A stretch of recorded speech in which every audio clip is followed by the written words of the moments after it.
सावित्री देवी लगभग 75 वर्ष की हो गई थीं। उनकी याददाश्त काफ़ी कमज़ोर होती जा रही थी। उन्हें अपनी दिनचर्या की चीज़ें याद नहीं रहती, लेकिन उन्हें जो हमेशा याद रहता था वह था उनका बेटा। दिन हो या रात, एक पल भी ऐसा न होता जब उन्हें अपने बेटे की याद न आती हो।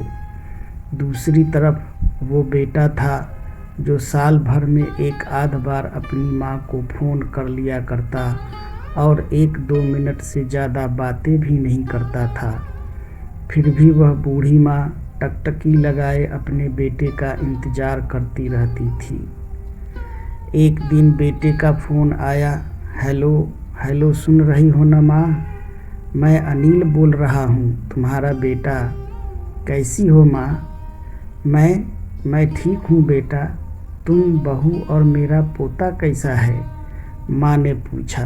सब अच्छे हैं माँ। मैं अगले हफ्ते गांव आ रहा हूँ माँ, तुम्हें लेने। अब हम सब साथ में ही लंदन में रहेंगे माँ। तुम्हारी बहू कह रही थी माँ को यहाँ लेकर आओ, बेचारी अकेले वहाँ परेशान होती होगी, बेटे ने कहा। माँ की बूढ़ी सूखी आंखें आंसुओं से भीग गई।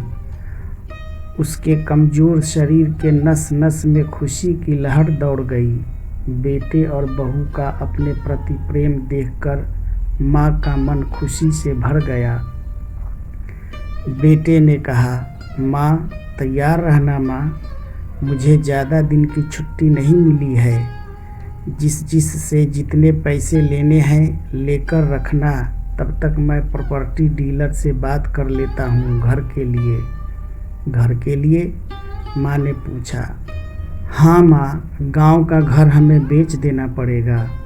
अब हम साथ में ही रहने वाले हैं, तो वहाँ घर रखने का कोई मतलब नहीं है माँ, बेटे ने कहा। बुढ़ापे की वजह से ठीक से चलने में असमर्थ माँ ने पूरे गांव में घूम घूम कर अपनी इस खुशी को सबको सुनाया। सभी को खुशी हुई। सबको लगा माँ जी के आखिरी दिन अपने परिवार के साथ खुशी से बीत जाएंगे। घर वापस आकर माँ ने अपने घर के कोने कोने को ऐसे देखा जैसे वह अपने दूसरे बेटे को देख रही हो। देखे भी क्यों ना, उस घर को अपने बेटे से कम थोड़े न समझा था। अपने पति के साथ 40 साल यहीं तो बिताए थे, लेकिन अब मजबूर थी। बुढ़ापे के अंतिम साल बेटे और बहू के साथ बिताना चाहती थी। दिल पर पत्थर रखकर घर बेचने के लिए माँ तैयार हो गई। आनन फानन में बेटे ने घर को आधे पौने दाम पर बेच दिया। माँ ने ज़्यादा नहीं, लेकिन जिन चीज़ों से दिल लगा था उन चीज़ों को समेटा और बेटे के साथ टैक्सी में बैठकर एयरपोर्ट के लिए चली गई। एयरपोर्ट पर आकर बेटे ने माँ से कहा, माँ तुम यहाँ बेंच पर बैठो, मैं सामान और बोर्डिंग पास की जांच करा कर आता हूँ।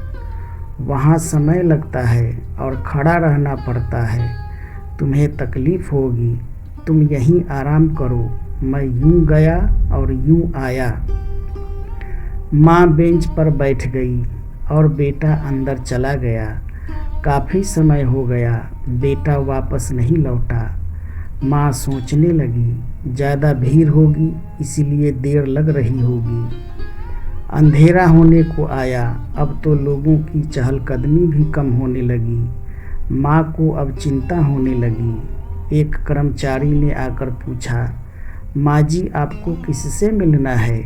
यहाँ क्यों बैठी हैं?